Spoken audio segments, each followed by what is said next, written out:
मराठवाडी धरणात 74% पाणीसाठा. जोरदार पावसामुळे मराठवाडी सांडव्यावरून ओव्हरफ्लो सुरू. मेंढमध्ये जुन्या मंदिरासह बंद शाळेच्या इमारतीला पाण्याचा वेढा.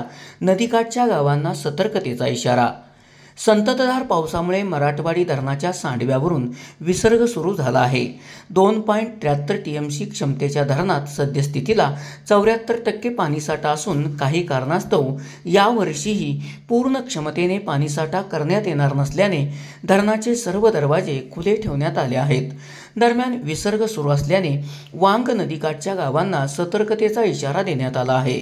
धरणात पाणीसाठा वाढल्याने जलसंपदा विभागाचे अधीक्षक अभियंता जयंत शिंदे, कार्यकारी अभियंता वरुण मोठे, सहाय्यक कार्यकारी अभियंता हर्षवर्धन भोसले, शाखा अभियंता निखिल खांडेकर, धरणाचे बांधकाम करणाऱ्या केजे इन्फ्रा कंपनीचे प्रकल्प व्यवस्थापक संदीप मोरे, निलेश जाधव व त्यांचे सहकारी परिस्थितीवर लक्ष ठेवून आहेत.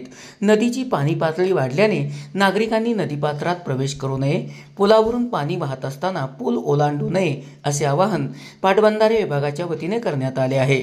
दरम्यान पाणी वाढल्याने मेंढ येथील जुनी मंदिरे, वापरात नसलेली पडझड झालेली घरे तसेच प्राथमिक शाळेची बंद असलेली इमारत पाण्यात गेली आहे, तर माध्यमिक विद्यालयाच्या इमारतीपासून काही अंतरावर पाणी आहे.